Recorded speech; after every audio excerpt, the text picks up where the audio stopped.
Hermanos, he estado muy ansioso esta semana para poder predicar hoy a ustedes la palabra de Dios.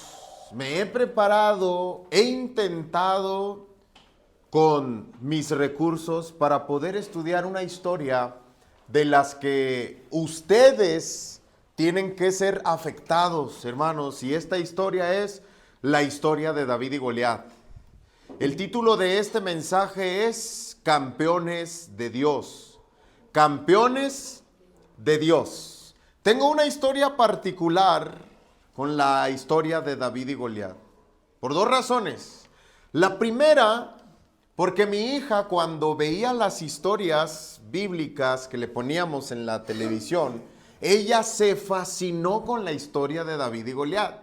Y tenemos por ahí guardado un video donde la niña está jugando y está haciendo el diálogo de David y el diálogo de Goliat, se lo sabía. Y de repente se ponía en el lugar de David y luego en el lugar de Goliat, ¿no? Tanto así era su fascinación con esa historia que un día fuimos a la biblioteca Abuab de allá de CEU y andábamos yo viendo libros y mi hija se puso a jugar con otras niñas que estaban en la biblioteca porque hay un área para juegos. Entonces en algún momento la niña le dice, hay que jugar a que nos persiguen los ladrones. Y mi hija Samantha dice, no, los filisteos, nos persiguen los filisteos. Estaba fascinada con esa historia. La otra historia que yo tengo con el evento de David y Goliat es que cuando yo no sabía predicar, la primera vez que prediqué la historia de David y Goliat. Estaba fascinado con esa historia y yo estaba predicando lo que a mí se me había ocurrido y yo había preparado. Grabé la predicación, la tengo, pero no se las puedo enseñar. Pero tiempo después cuando la escuché, dije, qué tonterías está diciendo este muchacho ignorante. Allí tuve miedo porque yo no entendía bien la historia de qué se trataba. Pero hermanos, hoy la entiendo y se las voy a explicar. Pero no solo se las voy a explicar, necesitamos leerla, escucharla, sentirla y experimentarla porque la palabra de Dios se nos dio para poderla escuchar y que nosotros respondamos a ella. Yo creo, hermanos, que finalizando el año, hoy 31 de diciembre, para empezar el 2024, nosotros debemos de tener propósitos. Yo ya tengo mis 7 propósitos. Los hicimos junto con mi esposa y mi hermana y su esposo. Pero yo quisiera que todos los que estamos aquí y los que faltaron, tengamos este mismo propósito que nos va a transmitir la historia de David y Goliat. Así como he titulado a esta predicación Campeones de Dios, yo quisiera, hermanos, que una vez entendiendo la historia de Primera de Samuel, capítulo 17, nosotros tengamos como propósito ser campeones de Dios en este año. De verdad, que Dios se apodere de nuestras emociones, de nuestro corazón, de nuestras pasiones y que nosotros nos esforcemos de todo corazón a ser verdaderos campeones de Dios en este año. Abran su Biblia, por favor, en Primera de Samuel, capítulo 17, y vamos a adentrarnos de inmediato a la historia. Esta es la historia donde otra vez los filisteos han desafiado a los ejércitos de Israel. Israel tiene un rey, Saúl, pero hermanos, el antecedente de esta historia es que hay una crisis absoluta. Hay una crisis en el pueblo de Dios, en los ejércitos, pero también en los ancianos de Israel, porque abandonaron a Dios pidiendo un rey. Cuando le pidieron un rey a Samuel, que era el profeta, en el capítulo 8, Samuel se enoja y Dios le dice, hazles caso. No te están desechando a ti, me han desechado a mí porque no quieren que yo sea su rey. Esa es la crisis que tiene el pueblo, pero hay otra crisis y esa crisis es la de su rey. En el capítulo 15, 2 capítulos anteriores, por segunda ocasión el rey Saúl desobedece a Dios. Dios le dice, ve y mata a todos los amalecitas y destruye todo, todo, todo. Pero a él se le ocurre guardar lo más gordo de las ovejas para sacrificárselas a Dios y perdonar al rey de los amalecitas. Pero antes de que Samuel el profeta llegue a enfrentarlo, resulta que este rey Saúl va y se levanta un monumento en su honor, como si no se diera cuenta que en realidad la batalla es en el honor de Jehová. Y cuando Samuel lo encuentra, le dice, Dios te ha desechado y le ha dado tu reino a otro prójimo tuyo mejor que tú para que él reine en Israel. Entonces tenemos una crisis completa de la nación y del rey. Ese es el antecedente. Vamos a ver la primera escena cuando aparece Goliat, y a esta escena yo le he titulado El desafío. Versículo 4 en adelante del capítulo 17 dice, salió entonces del campamento de los filisteos un paladín, el cual se llamaba Goliat de Gad, y tenía de altura 6 codos y un palmo, más de 3 metros, hermanos. Y traía un casco de bronce en su cabeza y llevaba una cota de malla y era el del peso de la cota 5,000 siclos de bronce. Sobre sus piernas traía grebas de bronce y jabalina de bronce entre sus hombros. El asta de su lanza era como de un rodillo de telar y tenía el hierro de su lanza 600 siclos de hierro.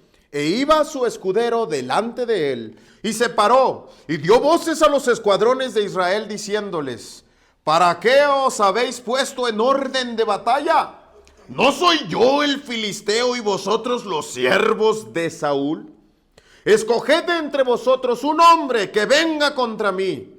Si él pudiere pelear conmigo y me venciere, nosotros seremos vuestros siervos.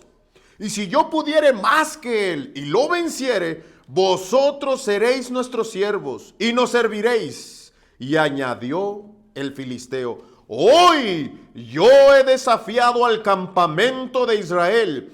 Dadme un hombre que pelee conmigo. Oyendo Saúl y todo Israel estas palabras del filisteo, se turbaron y tuvieron gran miedo. Este es el desafío, hermanos. Mire, vamos a ver la descripción del filisteo de Goliat. Es apabullante. Es realmente para causar temor, que es lo que generó su estatura y su armadura. Ahora, debe ustedes saber, hermanos, que el ejército de Israel no estaba armado. No estaba armado. En los capítulos anteriores usted podrá encontrar, hermanos, que el ejército de Israel no tenía armaduras, ni espadas, ni lanzas, porque los filisteos habían acaparado el monopolio de hacer espadas y lanzas, y no dejaban que los otros tuvieran espadas y lanzas. Pero eso sí, Saúl, que era el rey, y su hijo, el heredero, ellos sí tenían espada y lanza. Espada y lanza. Ellos sí lo tenían. Ahora, fíjese bien. Las palabras del filisteo son realmente para causar temor. Pero en las palabras del filisteo, hermanos, hay guiños que nos hace el narrador. Es decir, nos está dando pistas para que nosotros concluyamos algo. Vamos primero a ver quiénes son los que tienen temor. Versículo 11. Después de las palabras del filisteo dice, oyendo Saúl y todo Israel. Fíjese cómo hace la diferencia. Oyendo Saúl y todo Israel, estas palabras del filisteo se turbaron y tuvieron gran miedo. ¿Por qué el narrador hace la distinción entre Saúl y todo Israel? Porque es importante que pongamos atención a Saúl. Saúl. En el versículo 2 también se hizo esa distinción. Mire, también Saúl y los hombres de Israel se juntaron. ¿Se fija? También está allí la distinción. Más abajo en el versículo 14 dice, y David era el menor. Siguieron pues los 3 mayores a Saúl. Versículo 19. Y Saúl y ellos y todos los de Israel estaban en el valle de Ela peleando contra los filisteos. Hay una distinción, es decir, hay una necesidad de resaltar que Saúl también. ¿Por qué hará esto el narrador? Les voy a decir por qué. Porque el que debió enfrentar al filisteo era Saúl, el rey. Y hay varias razones.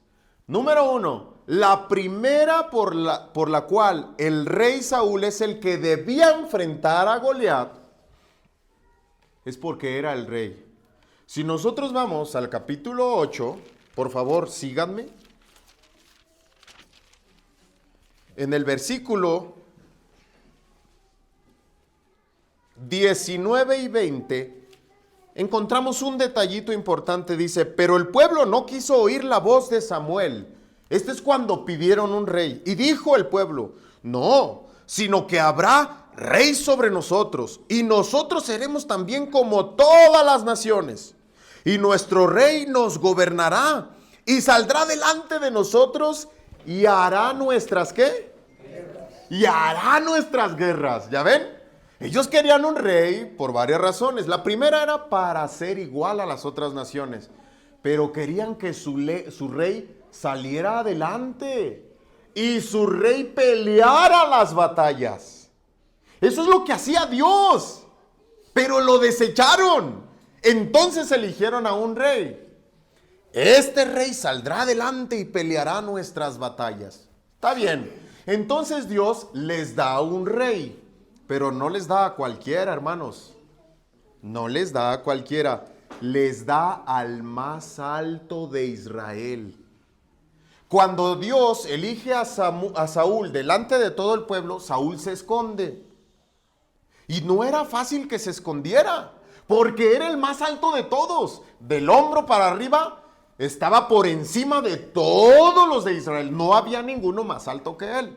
Esta es la segunda cualidad que nosotros vemos del rey Saúl. Ahora, si viene un gigante de los filisteos a pelear y nosotros queremos igualarlo, pues le traemos otro gigante. ¿Y quién es el gigante de Israel? Saúl. Él debió de haber salido. Por eso el narrador hace esta distinción. Saúl y todo Israel. Saúl y los ejércitos de Israel. Por eso hace distinción. Pero hay más, hermanos. Hay más. La otra razón es porque el pueblo de Israel no está armado. Pero Saúl sí. Saúl sí. Este filisteo tiene espada, lanza, jabalina, casco, cota de malla. Y Saúl tiene eso. Más adelante nosotros vemos cómo cuando David va a hablar con Saúl, Saúl le quiere poner su armadura y le pone su espada. Y David dice, no, yo no puedo caminar con esto porque nunca he practicado. ¿Por qué? Porque quieren igualar al gigante. Si el gigante es gigante, pues que lo enfrente el gigante. Pero el gigante que tiene Israel es cobarde. Y hay otra razón que no solamente nos dice que Saúl debió de haber peleado, sino más bien por la cual Saúl no puede pelear. Porque Saúl está lleno de tormentos. Cuando Dios desecha a Saúl como rey, el espíritu de Jehová se aparta de Saúl, dice el capítulo 16. Y en cambio viene un espíritu atormentador de parte de Jehová que lo atormenta, lo llena de temor. Entonces pensemos, delante de ese filisteo, Saúl vive con ansiedad. Se llena de temor y sabe que el Espíritu de Dios se apartó de él y no puede enfrentar al filisteo. No puede. Por eso el narrador nos hace este guiño. Ahora, fíjense bien, después de la amenaza del filisteo, hay una respuesta de Saúl y de todo Israel. Vamos a leer otra vez el versículo 11. ¿Cómo dice? Oyendo Saúl y todo Israel estas palabras del filisteo, se turbaron y tuvieron gran miedo. Este es el planteamiento de la historia, hermanos. Cuando viene un gigante, una amenaza, esa amenaza se convierte en un desafío. ¿Cómo vas a responder? ¿Cómo va a responder Saúl? ¿Cómo va a responder el pueblo? ¿Y cómo vamos a responder nosotros? ¿Cuál fue la respuesta del pueblo? Tuvieron gran miedo porque estaban en crisis, hermanos. Esta historia se nos plantea desde un punto de vista de que se nos van a plantear desafíos a nosotros. Este es el desafío del gigante al ejército de Saúl. Pero nosotros vamos a encontrar desafíos, hermanos. La historia va a hablar a nuestros desafíos. Y la pregunta está en el aire. ¿Y cómo vamos a responder a nuestros desafíos? Hay una respuesta ya, de inmediato. Si tú estás en crisis y si tú te has apartado de Dios, de Jehová, si no andas en sus caminos, si no lo andas obedeciendo, si no glorificas a Dios, tu respuesta va a ser de gran miedo. Y eso va a pasar porque tu pareja te abandone, eso va a pasar porque te quedes sin vehículo porque ya es tu sustento y no sirve. Y eso va a pasar porque tu trabajo es tu sustento y ahorita no hay trabajo. Y eso va a pasar por muchas otras razones, porque llegó la enfermedad y te asustó y te abrumó.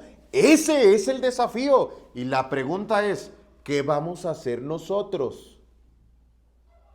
Esa es la pregunta. ¿Qué vamos a hacer nosotros? Todavía no contestemos esa pregunta. Hay una respuesta. Si nosotros abandonamos a Dios, nosotros no podemos esperar otra respuesta más que la del temor. La de mucho miedo. Yo supe de un caso de una hermana que se enfermó y de inmediato le dijeron, tenemos que operar de inmediato. Tranquila, no pasa nada. No es operación de riesgo, pero tenemos que operar ya. Y esta hermana estaba en el hospital así, miren. Y venía la enfermera y le decía, oiga, ¿y qué tan peligroso es? No, pues no es operación de alto riesgo, sí le explicaron, ¿no? No pasa nada, tranquila, ¿qué le pasa? Está temblando. No, es que sí tengo miedo es que mis hijos, es que. ¿Se fijan? ¿Qué pasó? Ese es un desafío. ¿Y por qué respondes de esa manera? Exagera las cosas cuando te explicaron que no es de alto riesgo. Ah, pero ¿quién va a poder con sus pensamientos cuando Dios no está allí? Nada más hay temor. Pero nosotros, hermanos, no hay que responder todavía. Vamos a ver cómo espera Dios que nosotros respondamos. Vamos a pasar a la segunda escena porque el narrador nos va a presentar a David, ¿sí? Y nos va a presentar a David en contraste del filisteo. Ya vimos al filisteo en contraste del rey. Ahora vamos a ver a David en contraste del filisteo. Este hombre es un gigante, completamente armado, experimentado y atemorizante, ¿no? Amenazante. Pero ¿quién es David? Bueno, dice el versículo 12. Y David era hijo de aquel hombre efrateo de Belén, de Judá, cuyo nombre era Isaí, el cual tenía 8 hijos. Y en el tiempo de Saúl este hombre era viejo y de gran edad entre los hombres. Y los 3 hijos mayores de Isaí habían ido para seguir a Saúl a la guerra. Y los nombres de sus 3 hijos que habían ido a la guerra eran Eliab, el primogénito, el segundo Abinadab y el tercero Sama. Y David era el menor. Siguieron pues los 3 mayores a Saúl. Pero David había ido y vuelto dejando a Saúl para apacentar las ovejas de su padre en Belén. Venía pues aquel filisteo por la mañana y por la tarde y así lo hizo durante 40 días. Ahí está David. Ya nos presentaron a David. Según la información del narrador, ¿quién es David? Ahí les va. En primer lugar, ustedes deben de saber que David es el escudero de Saúl. En el capítulo 16 lo aprendimos. David era el que le tocaba el arpa para que Saúl se tranquilizara de su ansiedad, de su espíritu que lo atormentaba. Pero ahorita estaba desempleado. Porque Saúl se había ido a la guerra y lo regresó a su casa. Se fue. ¿A qué se fue? A cuidar a las ovejas de su papá. Un trabajo bien insignificante. No se compara con los guerreros. David también era el menor de sus hermanos, porque sus 3 hermanos mayores eran varones de guerra. Se habían ido a la batalla con Saúl, pero David no. Así que David allá andaba silbando, cantando, componiendo himnos o tocando el arpa allá con las ovejas. No era nadie, hermanos. Al parecer no era nadie. Pero si estamos en el capítulo 17, usted debe de anticipar la historia. David no era nadie por sus cualidades, o sea, pues era un pastor de ovejas, era un escudero desempleado, ¿sí? Y era el hermano menor, ni siquiera era guerrero. ¿Pero qué cree? Lo que sí sabemos según el capítulo 16, es que David era el sustituto de Saúl, porque Samuel ya lo había ungido como rey para que defendiera a Israel. Y este David era mejor que Saúl. Cuando Samuel va y busca al siguiente rey, ve al hermano mayor de David, Eliab, que está en la guerra con Saúl. Y cuando lo mira, hermanos, lo ve Saúl y dice: he aquí delante de Jehová está el ungido. Y Dios le dice: ey, no te adelantes ni te apresures, porque ustedes los hombres ven lo que ven sus ojos, pero Jehová no mira la apariencia, Jehová mira el corazón.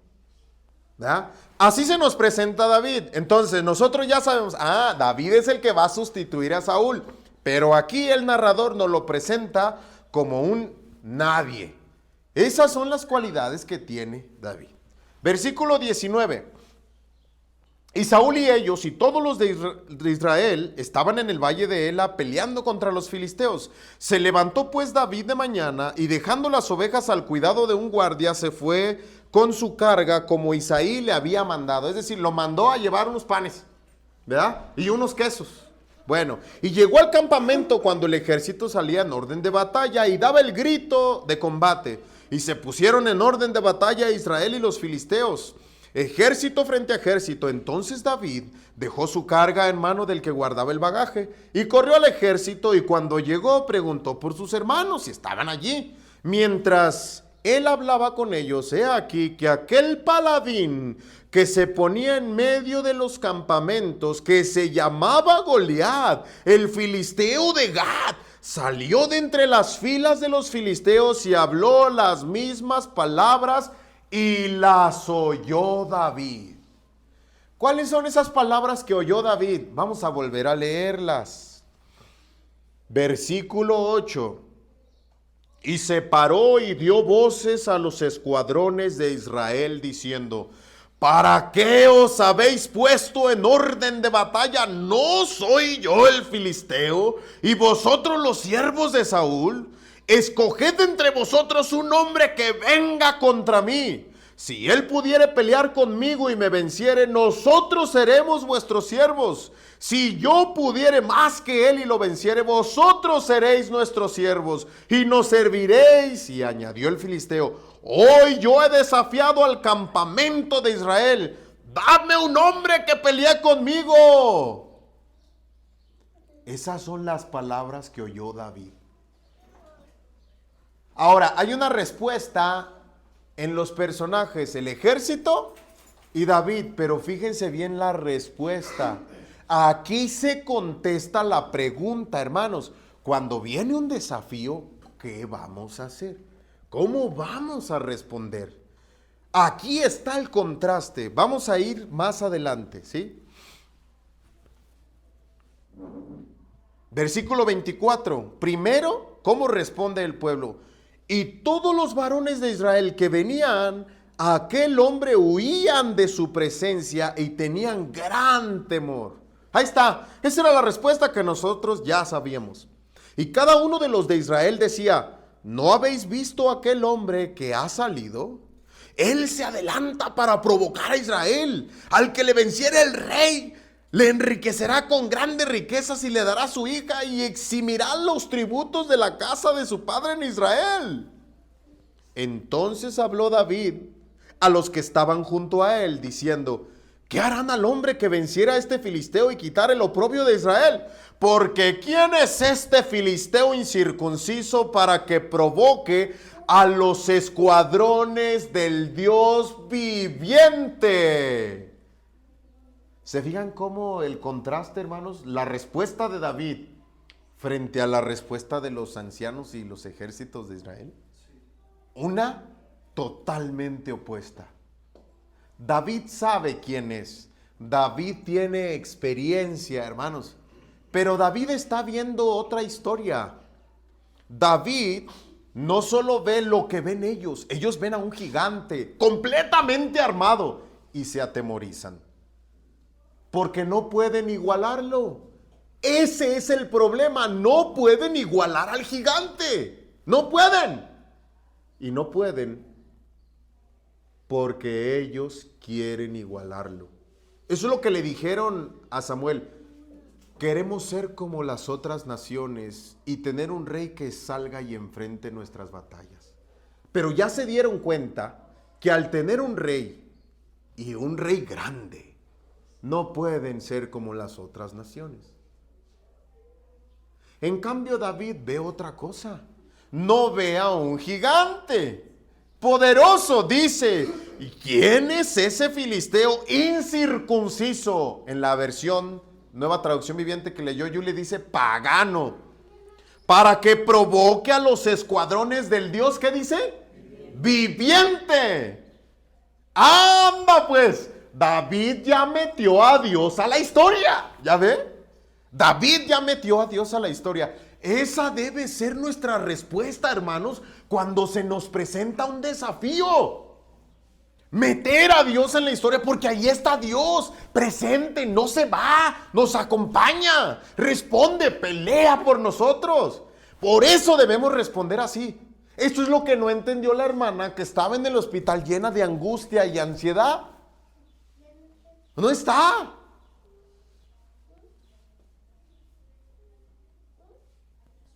La historia se va a tornar en las palabras de David en el honor de Jehová. En eso se va a tornar. No va a ser una pelea para ver si gana Israel o si gana los filisteos, no. Se trata de una historia de defender el honor de Dios. De eso se va a tratar en los diálogos que vamos a ver de David. Y David ya involucró a Dios en eso. Lo que está haciendo el filisteo no es desafiar a Israel y a Saúl. Está desafiando a los ejércitos del Dios viviente. Y el Dios viviente es el Dios todopoderoso. Más adelante lo va a decir David. Es el Dios de los ejércitos celestiales y también es el Dios de los escuadrones de Israel. Solo que ellos no lo han involucrado en la historia, hermanos. Entonces la pregunta es, ¿vamos a dar honor a Jehová o no vamos a dar honor a Jehová? De eso se va a tratar la historia. Si tú respondes con temor, estás avergonzando a Dios, porque es nuestro Dios viviente. Eso es lo que sucedió con la historia de la hermana del hospital. Cuando ella estaba en ansiedad y diciendo que si es peligroso, que tiene miedo, que sus hijos... Fíjense bien lo que le dijo la enfermera, le dijo, tranquila, le agarró las manos y le dijo, mira, yo creo en Dios, voy a orar por ti y vas a ver que todo va a salir bien con la ayuda de Dios. ¿Te parece? Y la hermana le dice, ¿usted es cristiana? Y la enfermera le dice, sí, por eso voy a orar. Y la que iban a operar le dice, yo también. ¡Qué vergüenza! Entonces, le dice la enfermera, entonces, ¿sí checan, hermanos, que estas ideas no cuadran? ¿Qué pasó? ¿Qué pasó allí? Vergüenza. Eso es lo que pasó. Porque una persona frente al desafío responde como si no tuviera a Dios. Pero nosotros debemos responder porque Dios está de nuestro lado. Vamos a seguir en el desarrollo, hermanos, de la historia. Y luego vamos a encontrar a los tres enemigos de David. Porque aquí no nada más tiene uno, tiene tres. No nada más es el filisteo, también es el rey y también es su hermano. Recuerden que cuando Dios iba a elegir a su próximo rey, Samuel vio a Eliab y dice, delante de Jehová estás ungido. Y Dios le dijo, no, ese no es, porque yo miro el corazón. Yo miro el corazón, dijo Dios. Y cuando eligió a David, Dios se había preparado uno conforme a su corazón. Este tiene mi corazón, dijo Dios cuando vio a David. Ahora fíjense bien, cuando se encuentra Eliab, el hermano mayor de David, con David. Versículo 28. Y oyéndole hablar Eliab, su hermano mayor, con aquellos hombres, se encendió en ira contra David y dijo, ¿para qué habéis descendido acá? ¿A quién has dejado aquellas pocas ovejas en el desierto? Yo conozco tu soberbia y la malicia de tu corazón. Fíjese nomás. Eso es lo que le dijo el hermano mayor de David. Y David le dice, David respondió, ¿qué he hecho ahora? ¿No es esto mero hablar? Es pura habladuría la de Eliab. Pura habladuría. ¿Saben por qué? Porque David no tiene pura arrogancia. Arrogancia al rey Saúl, que después de haber ganado una batalla va y se levanta un monumento en su honor. Eso es arrogancia. Pero David no. Y yo conozco la malicia de tu corazón, le dice Eliab. Y nosotros que somos espectadores leyendo diríamos, te equivocas, Eliab.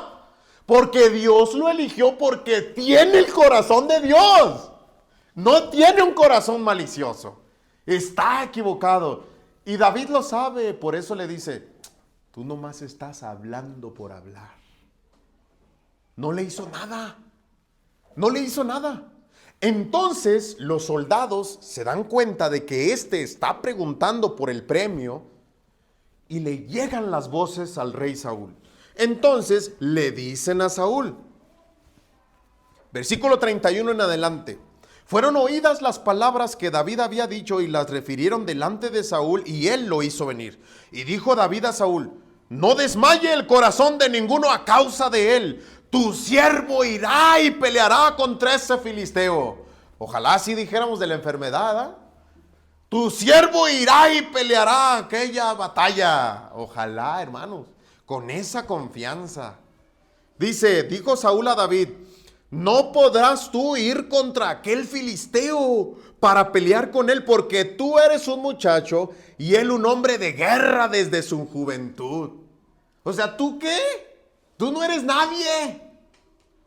No, no es cierto. Nosotros que conocemos la historia sabemos que David es varón de guerra. Miren, vamos al capítulo 16. Cuando Saúl necesita que alguien le calme el espíritu atormentador, le hablan de David. Versículo 18 del capítulo 16. Entonces uno de los criados respondió diciendo, he aquí, yo he visto a un hijo de Isaí de Belén, que sabe tocar. ¿Y qué más es? Valiente. Y es valiente. ¿Y qué más? Y vigoroso. ¿Y qué más? Y hombre de guerra. ¿Y qué más? Prudente en sus palabras. ¿Y qué más? Hermoso. ¿Y qué más? Y Jehová está con él. ¿No tiene cualidades David, hermanos? Y cualidades para pelear. Recuerden que en el inicio está el contraste del gigante filisteo y el contraste contra Saúl. Saúl era el guerrero. Saúl era el que tenía espada y lanza. Saúl era el gigante. Pero Saúl es temeroso. Y Saúl tiene un espíritu que lo atormenta. Pero David no. David es un guerrero. Y el espíritu de Jehová está en él. Sí tiene experiencia. Y es con la que va a convencer a Saúl. Hermanos, fíjese nomás lo que va a hacer David. Va a usar su experiencia y a Dios para responderle a su segundo enemigo, que es Saúl. Sigamos leyendo, versículo 34. David respondió a Saúl: tu siervo era pastor de ovejas de su padre, y cuando venía un león o un oso y tomaba algún cordero de la manada, salía yo tras él y lo hería y lo libraba de su boca, y si se levantaba contra mí, yo le echaba mano de la quijada y lo hería y lo mataba. Fuese león, fuese oso, tu siervo lo mataba, y este filisteo incircunciso será como uno de ellos, porque ha provocado al ejército del Dios viviente. Y añadió David: Jehová, que me ha librado de las garras del león y de las garras del oso, él también me librará de la mano de este filisteo. Ahí está. ¿Cómo convenció David a Saúl? Por su experiencia y porque el Espíritu de Dios estaba sobre él. Así se responde a un desafío, hermanos. ¿Cuál es nuestra experiencia con Dios? ¿Y no es cierto que el Espíritu de Dios está con nosotros? Estamos llenos de armas. Llenos.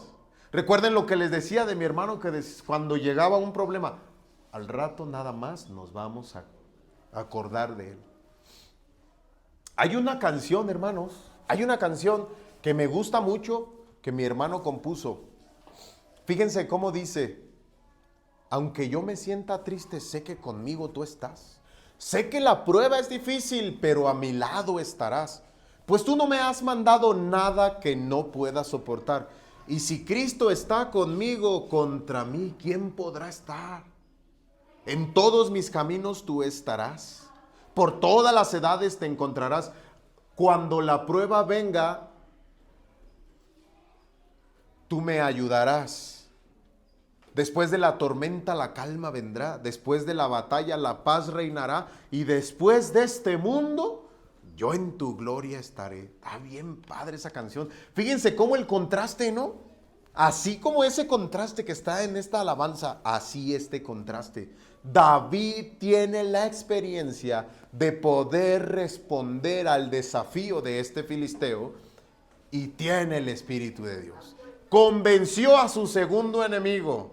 Eliab se equivocó porque este tiene el corazón de Dios. Saúl se equivocó porque Saúl lo que va a hacer es quererlo igualar al gigante. Fíjense lo que dice Saúl después. Versículo 37 al final nos quedamos. Y dijo Saúl a David: ve y Jehová esté contigo. Y Saúl vistió a David con sus ropas y puso sobre su cabeza un casco de bronce y le armó de coraza. Y ciñó su espada sobre sus vestidos y probó a andar. Esto es como, ya si no puedo yo ir a pelear, pues ponte tú mi armadura. Como si todavía pudiera recibir un poquito de gloria, ¿verdad? Si ven el intento de Saúl de querer igualar al filisteo, aquel trae armadura, ponte la mía, ¿verdad? Si el problema es la armadura, hermanos, ¿por qué Saúl no salió a pelear? Porque el problema no es la armadura. Pero hay otro detallito allí, hermanos. Nosotros somos insignificantes tal vez a los desafíos, pero no son nuestras capacidades las que enfrentan los desafíos, hermanos. Es nuestra experiencia y el poder de Dios en nosotros. Ahora vamos a ver por qué David también se arma contra el filisteo. Dice el versículo 40, y tomó su cayado en su mano. David se quitó las armas, no podía andar. Y tomó su cayado en su mano y escogió 5 piedras lisas del arroyo y las puso en su saco pastoril, en el zurrón que traía, y tomó su honda en su mano y se fue hacia el filisteo. Y el filisteo venía andando y acercándose a David y su escudero delante de él. Y ahora vienen las palabras del filisteo. Fíjense bien, aquí vamos a ver 2 discursos. Uno pequeño, porque ya tuvimos un discurso grande del filisteo, y uno más largo de David. Esta es una batalla de discursos en primer lugar y después de guerra. Primero sus discursos atemorizantes. Vamos a ver cómo David vence al filisteo 2 veces. Primero en su discurso porque lo supera, y después con sus armas. 42. Y cuando el filisteo miró a David y vio a David, le tuvo en poco, porque era muchacho rubio y de hermoso parecer. Y dijo el filisteo a David: ¿soy yo perro para que vengas a mí con palos? Y maldijo a David por sus dioses. Maldijo a David por sus dioses. Dijo luego el filisteo a David: ven a mí y daré tu carne a las aves del cielo y a las bestias del campo. Ven a mí y daré tu carne a las aves del cielo y a las bestias del campo. ¿Se fijan, hermanos, cómo el filisteo maldice a David por sus dioses y luego le dice que va a dar su carne a las aves del cielo y a las bestias del campo? Son dos cosas. Ahora, deben usted saber una cosa. Cuando este filisteo maldice a David, lo hace por sus dioses. Es decir, este filisteo sabe que tiene el favor de sus dioses. Y tiene varios. Tiene varios. David nomás tiene uno. No más. Es decir, este filisteo sí sabe que las batallas dependen de los dioses, pero lo maldice. Híjole, hermanos, al maldecir a David, ha sellado su propia sentencia. Porque si nosotros conocemos la historia del reino de Dios, la Biblia, y regresamos al capítulo 12 de David, de Génesis, Dios le dijo a Abraham: bendeciré a los que te bendijeren, maldeciré a los que te maldijeren. Porque maldecir a un hijo de Dios es maldecir a Dios. Y en Levítico, si no me equivoco, capítulo 24, decía que todo el que maldiga a Dios tiene que morir apedreado, sea judío o sea pagano. Tiene que morir apedreado, porque no pueden maldecir a Dios. Está bien, vamos a ver cómo responde David. Acuérdense, David lo va a vencer primero con su discurso. Dice: entonces dijo David al filisteo: tú vienes a mí con espada, lanza y jabalina, mas yo vengo a ti en el nombre de Jehová de los ejércitos celestiales, el Dios de los escuadrones de Israel, a quien tú has provocado. ¿Se fijan? No había provocado nada más a los escuadrones de Israel. Provocar a Israel era provocar a Dios directamente. Así como maldecir a David era maldecir a Dios. Y luego por sus dioses. O sea, es una batalla entre los dioses también. Jehová te entregará hoy en mi mano, y yo te venceré, y te cortaré la cabeza, y daré hoy los cuerpos de los filisteos a las aves del cielo y a las bestias de la tierra. ¿Superó o no el discurso de David a Goliat? Goliat le dijo: no, te voy a vencer y daré tu carne a las aves del cielo y a las bestias del campo. Y David le dice: no, pues yo te voy a cortar la cabeza, y además voy a dar los cuerpos de los filisteos a las aves de los cielos y a las bestias de la tierra. No solo vas a perder tú, van a perder todos, dice David. Y toda la tierra sabrá que hay Dios en Israel. Y sabrá toda esta congregación que Jehová no salva con espada ni con lanza, porque de Jehová es la batalla y él os entregará en nuestras manos. Hay un punto importante allí, hermanos. Dos. Primero, cuando David dice Jehová no salva con espada ni con lanza, hay un personaje que ya se nos había dicho que tenía espada y lanza. Y ese es el rey de los judíos, Saúl. Pero este Saúl no pudo salvarlos. David les está demostrando que su rey, que ellos eligieron y que querían ser como las otras naciones, no los salva así. Porque de él es la batalla. Pero otra cosa que dice David es, fíjense bien, y sabrá toda la tierra, versículo 46, que hay Dios en Israel. Eso es lo primero que sabrá toda la tierra, que hay Dios en Israel. 47. Y sabrá toda esta congregación que Jehová no salva con espada ni con lanza, porque de él es la batalla. Es decir, que la batalla de David y frente a Goliat es para defender el honor de Dios. Porque el resultado es que toda la tierra sepa que Israel tiene un rey, Dios. Y no solo Israel sepa eso, sino que todos los congregados, filisteos e israelitas, sepan que Jehová no salva con espada ni con lanza, porque de él es la batalla. Eso es lo que deben de saber. Ya vieron cómo la batalla de David es una batalla por el honor y la gloria de Dios. ¿Ya lo vieron? Lo que está haciendo David, hermanos, es defender el honor de Dios, no avergonzarlo. Eso es lo que está haciendo David con la historia. Y ya sabemos la historia, hermanos. Ya sabemos el desenlace.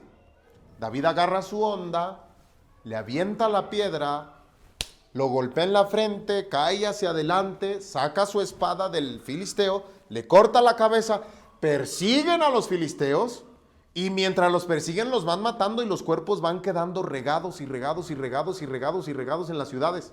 Lo mismo que dijo David, así sucedió. David le cortó la cabeza y se la llevó como trofeo. Y también se llevó su espada.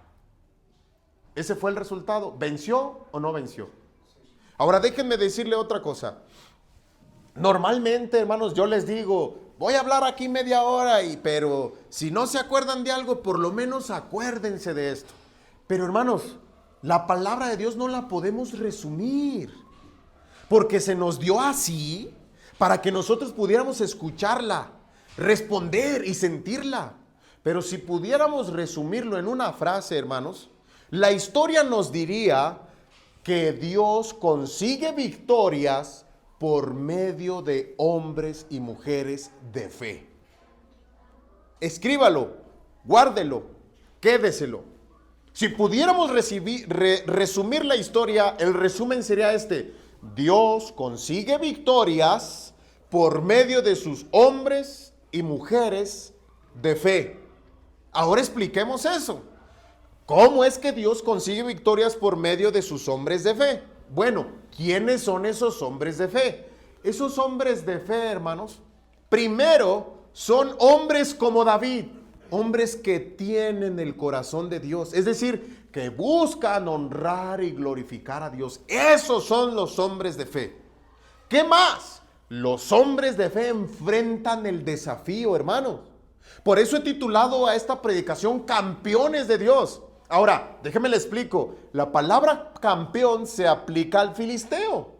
¿Qué significa? Sencillamente la palabra campeón significa hombre entre dos ejércitos. ¿A qué se refiere? Se refiere a que cuando los dos ejércitos se van a enfrentar, ellos deciden pactar la pelea con uno solo que los represente. Uno solo que los represente. Y el campeón, el representante, es el que enfrenta el desafío. Por eso he titulado a esta predicación Campeones de Dios, para que nosotros, hermanos, enfrentemos el desafío y defendamos el honor de Dios.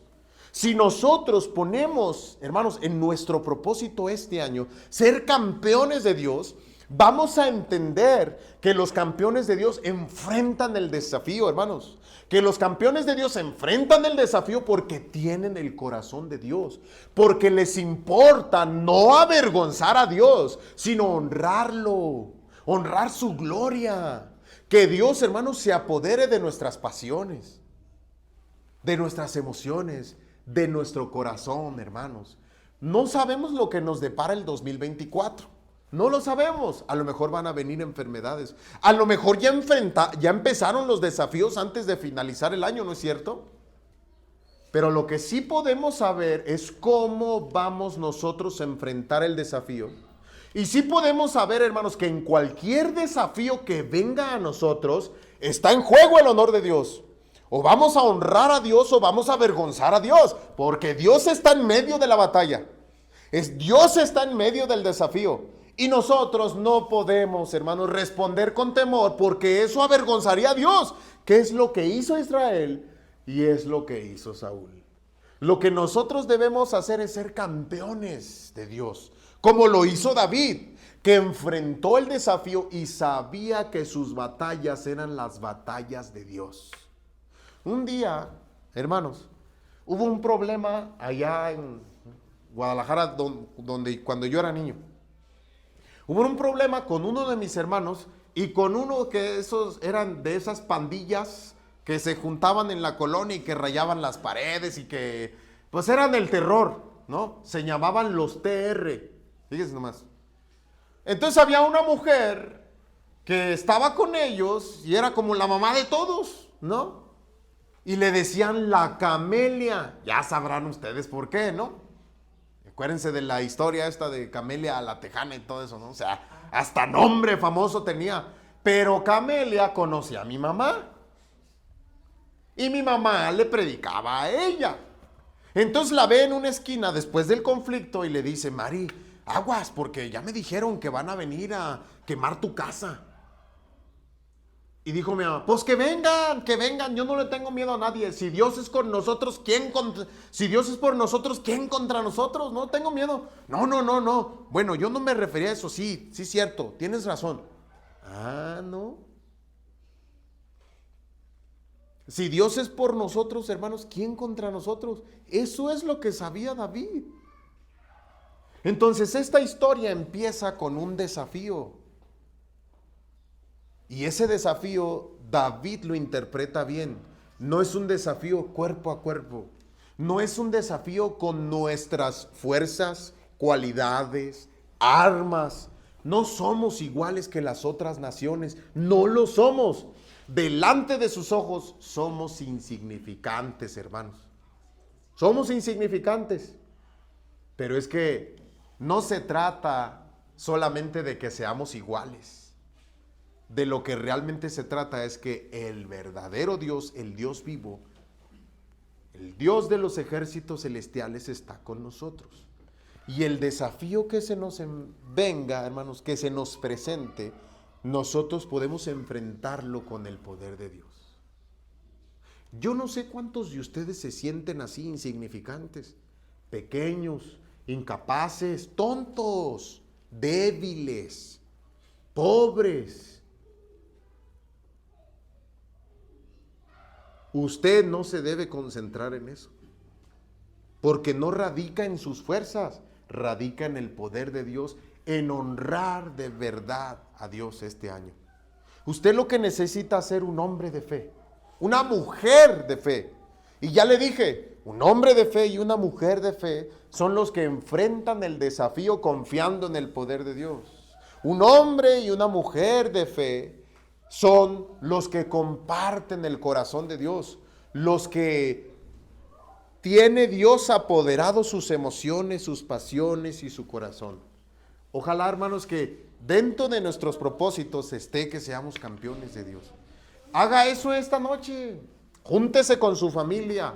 Compren un juguito para brindar, hermanos. Hagan sus planes. Y si usted hace planes para bajar de peso, para ya no engordar, para dejar el pan, para mejorar nuestra economía, para abonar más a la casa, empezar a construir nuestro terreno, casarnos este año. Si en todos esos planes usted pone en primer lugar ser un campeón de Dios, un hombre o una mujer de fe, hermanos, esos desafíos no van a hacer nada en nuestras vidas. Nada. Porque el Dios de los ejércitos celestiales está con nosotros. Campeones de Dios. Que eso seamos, hermanos. Campeones de Dios. Que enfrentemos el desafío. Campeones de Dios. Que eso seamos. Apúntele. Que ese sea nuestro propósito este año. Y este año se acaba hoy. Apúntele. Que ese sea nuestro propósito este año. Vamos a orar.